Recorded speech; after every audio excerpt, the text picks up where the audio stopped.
Hi everyone. This lecture covers chapters 5, 6, and 8 in Warner Burke's book about organizational change. I don't know that Burke so much articulates a theory of change, but he's really what he does well is sort of he's a good observer of change, and what he helps us do, especially in terms of nonprofit and sort of health service oriented organizations, is start to think about change. He really provides some heuristics for thinking about change. And of course, I mean, part of the reason we're studying organizations is to help them think about how they need to change, both in response to things in the environment and then ultimately to serve sort of clients better and achieve missions. So Burke talks about sort of two basic types of change in chapter 5. And I sort of have an appreciation for his terminology kind of in the post-COVID era here. So he talks about evolutionary change and then revolutionary change. So evolutionary change is obviously something that's incremental and gradual, and revolutionary is something that happens overnight. Of course, the sort of shift to remote work, telehealth, social distancing, I mean, all of the stuff that sort of COVID brought to the forefront, I think qualifies very much as revolutionary change. And in some instances, organizations were the nature of how they were doing work literally changed overnight. You know, people stopped going into offices, they stopped going to clinics, they started working remotely. And so, sort of talking about revolutionary change, one of the things Burke does is sort of borrow from other disciplines where people have been writing individual change, group change, and organizational change. And he borrows, I think, from some of these theories to kind of talk about some of the commonalities underlying some of these changes. And that's often how sort of theory is articulated is people look to other similar kinds of processes in other disciplines or in other parts of the world in order to articulate some kind of underlying coherent message. So Burke tells us that for revolutionary change to really occur, the deep sort of underlying fundamental structure must be sort of radically modified. So what does he mean by deep structure? Well, for the individual, that sort of refers to one's underlying life patterns. I mean, in some ways, social workers think an awful lot about trauma. Trauma is sort of a revolutionary kind of change process because and it's not a good one. Let's be clear about that. But Burke also tells us that change doesn't always result in an improved or better organization. But trauma sort of trauma sort of alters one's underlying beliefs about the world. And so that's sort of, I think, a good analogy of sort of revolutionary individual change. For sort of deep structure of a group to change, the structure and the process used to complete a task has to change. And so that might be the group electing a new leader or coming up with a new style of governing itself. And then, of course, for an organization to change, the underlying culture really must change. I do think that has happened in sort of this post-COVID world. Even as people are starting to go back to work, there's still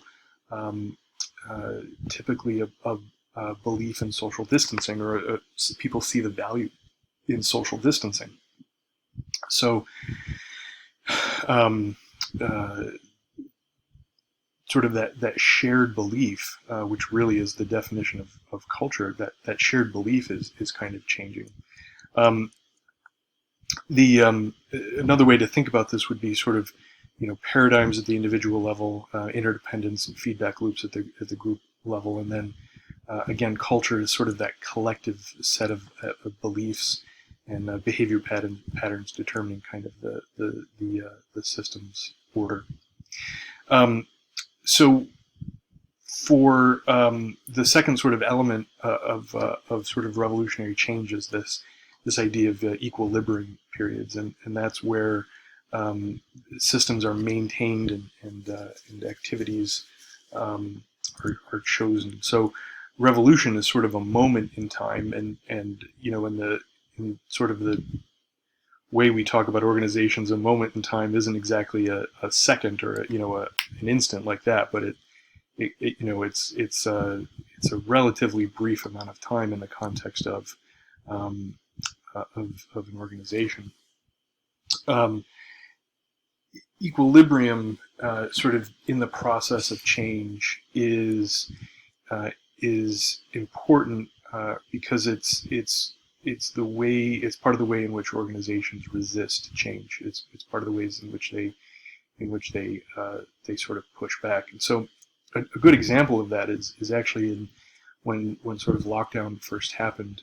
People really took a long time to sort of adjust to that, and that was a time of sort of equilibrium and adjustment. I mean, at this point now, it seems like some people are pushing back on sort of the idea of lockdown and having to stay isolated and socially distant from one another and from sort of those activities of daily living. There really, though, are sort of three kind of barriers to change, and this idea of resistance to change is something BURKE talks an awful lot about, because it seems like his goal, as I read his work and sort of reflect on it, it seems like his goal is really to help organizations change for the better. So those barriers to change really have to do with one's thoughts about change, one's attitudes towards change, which is motivation, or one's belief in the importance of change, and then obligation. And that could be obligation either to change or obligation to sort of the old ways of doing things. So as I said a second ago, sort of counterbalancing those equilibrium times are sort of these revolutionary periods, which are jolts, or one of the words he uses is perturbations, which is kind of a fun word. But these are really sort of moments of radical upheaval. And again, a moment is, in the context of an organization, isn't an instant, but but a fairly brief amount of time. And in terms of systems theory, that's when things are sort of all out of alignment with each other, and really something in the environment is threatening the system or the organization's kind of survival. So BURKE is pretty clear in that he sees most organizational change as evolutionary. Revolutionary is rare. And again, I think we can look to the sort of current era for evidence of that. Most organizations are changing sort of slowly, a little bit each year, right? Evolutionary change. And that's often in response to policy changes, funding changes, it's small increase in requests for services or decrease in requests for services or something like that. But COVID really was sort of a rapid revolutionary kind of change. And again, it's important to note that not all changes result in an improvement. And although some people might say, in this COVID world, post-COVID world, that telehealth, working from home, these are all good things. What we have to do over the long term is make sure we're studying the impact of the services that we're delivering. Are they as good as, or better, as services delivered face to face, or kind of in person? That's a question that sort of remains unanswered at this point. So in chapter 6, BURKE is talking about sort of how organizations change. And one of the reasons I like the book and I like the chapter is that he's really borrowing micro, meso, macro here.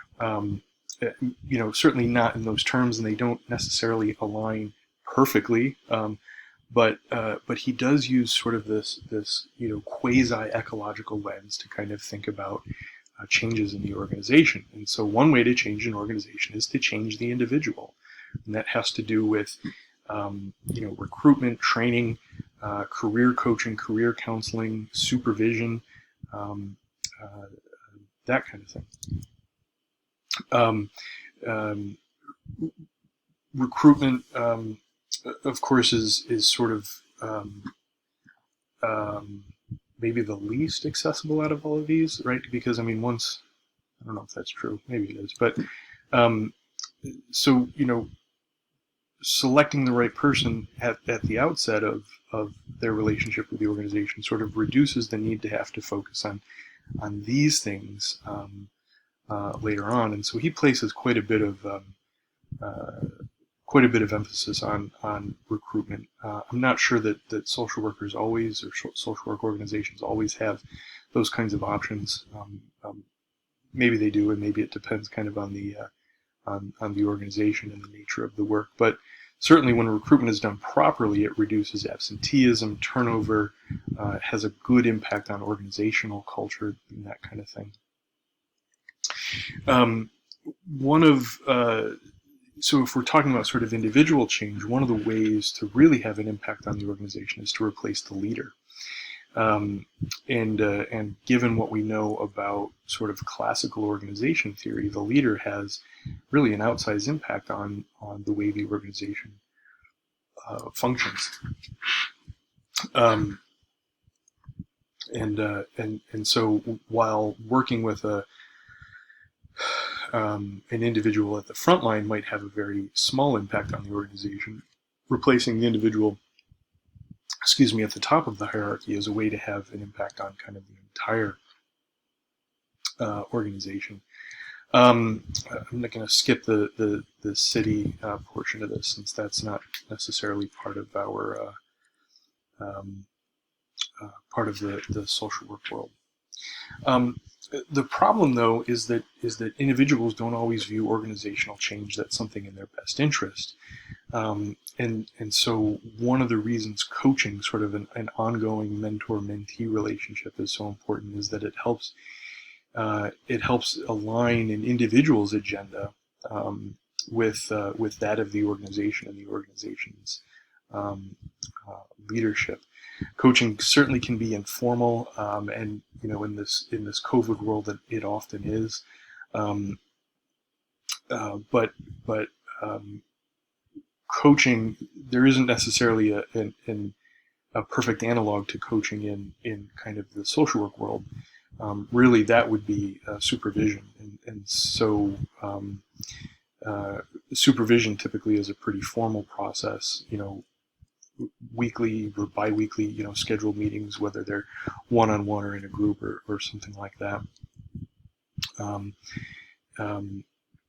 then he talks kind of at length about executive coaching, and I think good leaders are sort of actively thinking about their leadership styles and things like that. And so BURKE talks kind of at length about sort of the four different functions of coaching, or the four different areas of coaching: skills, performance, development, and then kind of an agenda.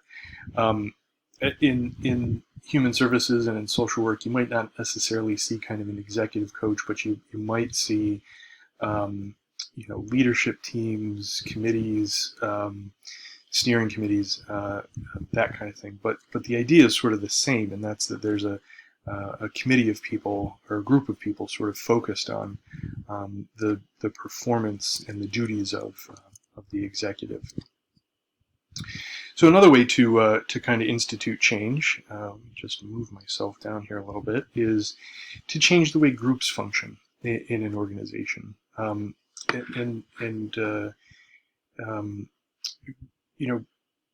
Some of the work that social workers do is individual, but increasingly social workers work on teams. Whether those teams are sort of interdisciplinary treatment teams, or something of that nature. But groups, are how a lot of work in the world gets done. And so a high-performing group is really a good one. In other areas of social work, you may have studied the different sort of developmental stages of groups. One of my favorites is storming, norming, and performing. Sometimes there's a fourth, disbanding. But those sort of four phases of group work are or the way groups work together are storming, where people get to know each other, norming, where the group sort of establishes its norms, performing, where it actually does the task ahead of it, and then, if necessary, kind of a disbanding.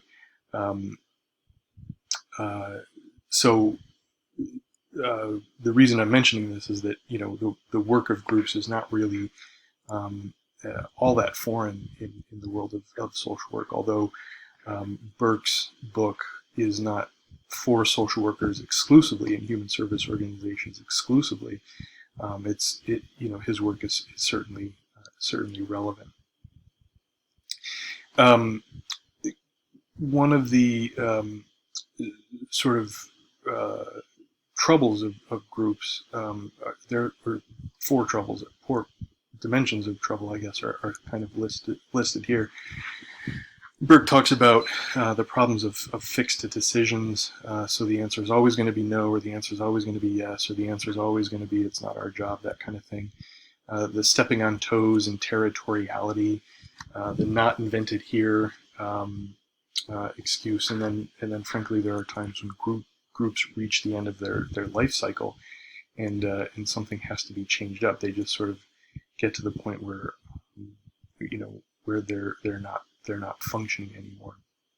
And so really the way to alter the way to create change is sort of to mess up the group, right? It's to change the way the group is led, change the way power is shared.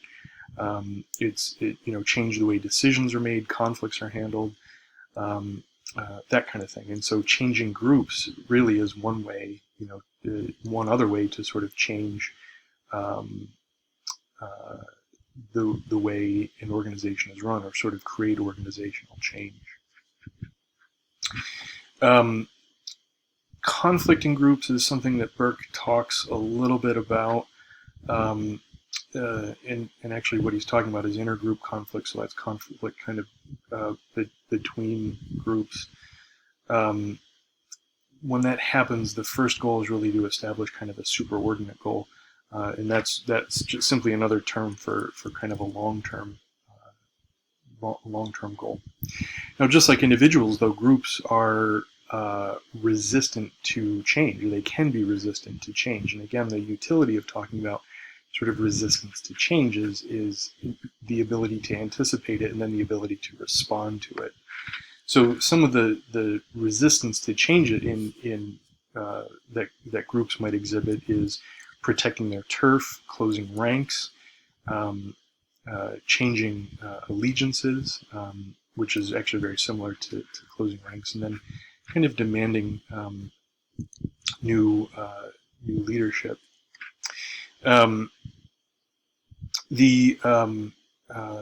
So the last part here is sort of to talk about changes at sort of the system, the big system level, and to sort of contextualize BURKE's conversation or BURKE's discussion of this. He actually borrows from some organizational psychologists named Kimberly and Nielsen, who are working in the 70s. And so they've kind of got three targets of change. The first sort of easiest system to target, or first target for change, would be a sort of within a subsystem. The second order would be a process that's beyond the individual, or beyond that initial focus. And then the third order of change would be to alter the causal sequence of factors that help the organization work towards a complex goal. One of the things that's important to remember about sort of these methods of change that BURKE is talking about here is that individual change is probably the easiest to do and requires some of the least amount of effort and time. Group changes are a little bit more difficult and require a little bit more time. Sort of system change, sort of that third level of change, is something that is the most abstract and then also requires kind of the most time. And so you get sort of an increase in degrees of difficulty, so to speak. And yet, which of these areas of change are you, as a person targeting? Well, that depends an awful lot on the change that has to be undertaken, the goals, the nature of the organization, that kind of thing. Another sort of heuristic for thinking about change at the big system level is actually from Kurt Lewin, the same person who we referenced a few weeks ago when we were talking about systems theory. Kurt Lewin obviously came up with behavior as a function of the environment. But he also sort of advanced this three-phase model for kind of system change, and that's unfreeze, move, and then refreeze. That sort of corresponds nicely to the revolution equilibrium model that we were talking about just a few minutes ago. And the equilibrium period would be sort of the freeze or the unfreeze and the refreeze, and the actual change, the actual revolution moment would actually be kind of the movement here as well. But again, like I said a second ago, targeting a big system for change is obviously a very complex and abstract process, and that this is an effort, or this is a series of efforts that takes a lot of time, a lot of planning, a lot of effort, and a lot of resources. Here, this is, I always think it a useful slide, because BURKE is talking about if revolutionary change is the focus, then what you're focusing on is the big picture. That's the organization's purpose, the mission, its strategy, its leadership, its culture. If the change is more evolutionary in nature, then you should be focusing on the design and structure of the organization, the way work is done, kind of day-to-day management practices and things like that. And so, again, one of the things I appreciate about BURKE is that his different concepts do sort of line up across chapters. He must have done that. Must have kind of done that on purpose. So he does also talk about some ways that change can be sort of shepherded along, and that's training programs, interventions, and then obviously sort of careful communication systems that sort of advance the cause. And again, when I say that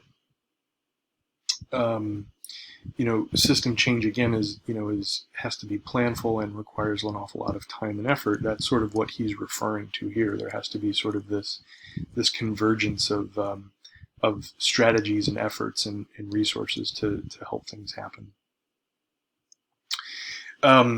When interorganizational change is happening, that might be something like a merger, which you occasionally get in social work organizations. What happens more often is that organizations will sort of fold because they've run out of money, and then a different organization is either exercises the option to, or is assigned that now extinct organization's duties, territory, caseload, purview, that kind of thing. BURKE says that most mergers fail. I don't know if that's true in the social work world. That's really not my area of study. It would be interesting to know if that is the case, and so I guess I'll have to look. But I think that most sort of mergers of social work organizations, regardless of whether it's technically a merger or something else, oftentimes are successful because they have to be. They have sort of human rights issues and health issues to sort of deal with. I do know that it is often very difficult to sort of merge organizations because you're really talking about merging, two different cultures. The organizations might have different goals. They might have different ways of seeing how they get to those goals, and then there's obviously a significant imbalance between the organization that's sort of doing the absorbing, the organization that's being absorbed. These are a few other reasons why he seems to think that mergers fail. Again, to the extent that that's true in the social work world, I'm not entirely sure. These, of course, are factors related to success in why organizations join. And these are some of the ways to sort of ensure success. Aligning rewards, tolerating, respecting differences, initiating equity, achieving equity, and then having sort of realistic expectations about how the merger process is going to go. So, of course, when we're talking about kind of big system-wide change, there is going to be resistance at that level too. And like I've said before, the reason BURKE talks about this is so that leaders can anticipate and be ready to deal with this kind of resistance. And so he gives us 5 different examples of resistance, and that's sort of downplaying revolution, sort of in mislabeling it as evolution. It's a lack of a sense of urgency. It's believing that this too shall pass. This is just another thing. This isn't, that we have to deal with. This isn't really going to reshape how it is we do work. Diversionary tactics, and then of course a lack of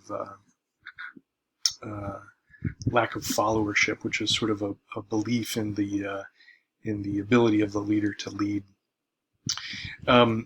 So these, how do we respond to some of these ways of resistance? And that's closure, right? So achieving closure on the previous way of doing things, providing frameworks for how we're doing things anew and the goals that we're working towards, and then involving people in planning and implementing change. It's actually a great way to sort of create followership and create investment in the kind of change that an organization might be trying to initiate.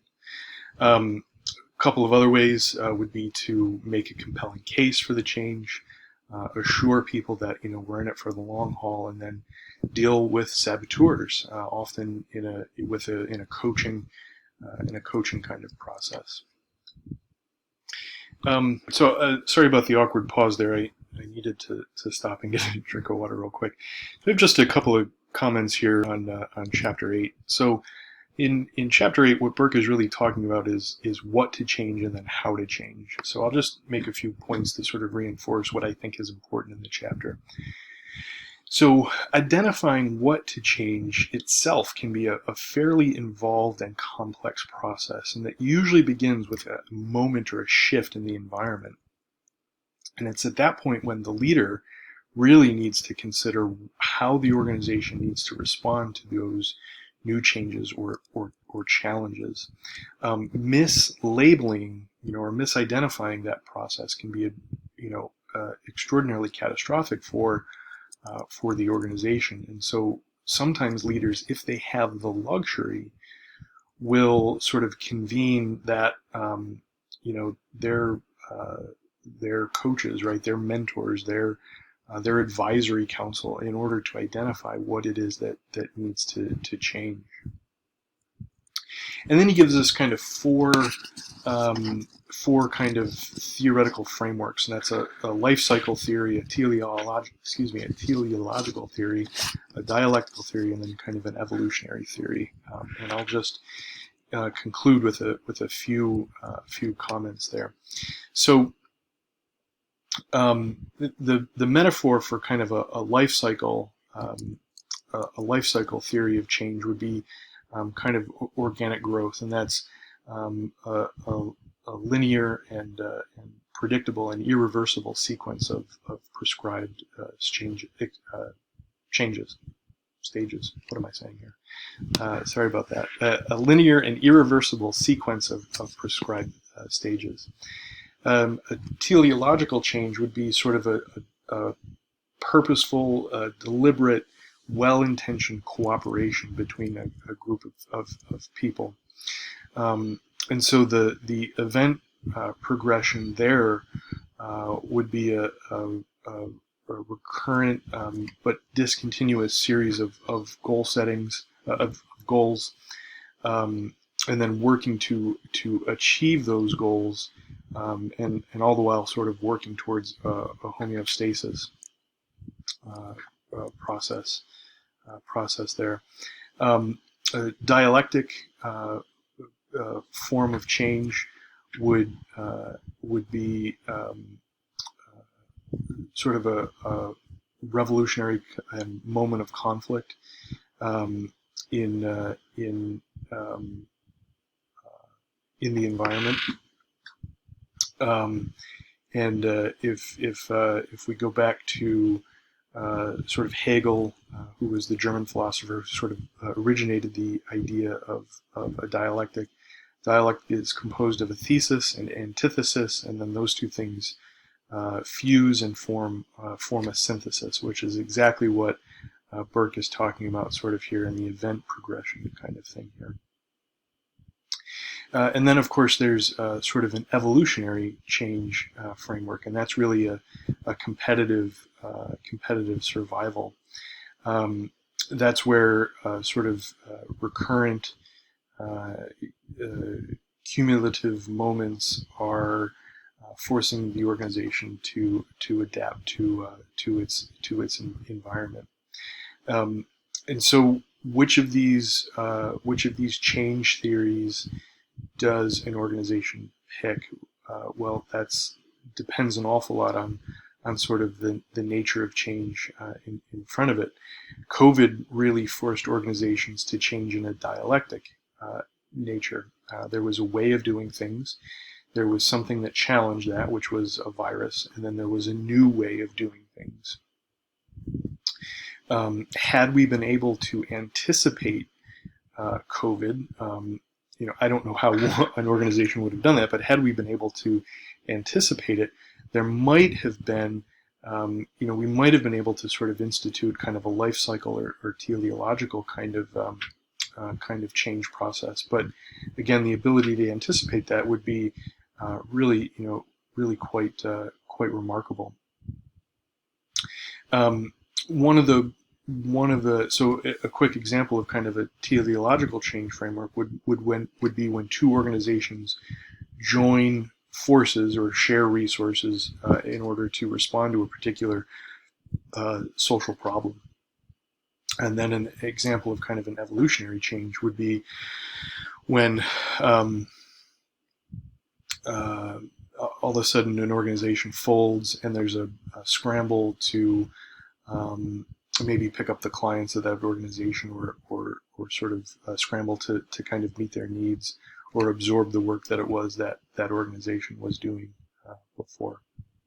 At any rate, I will conclude this lecture here. As always, if you have any questions, thanks for watching. And as I should say, if you have any questions, feel free to get in touch.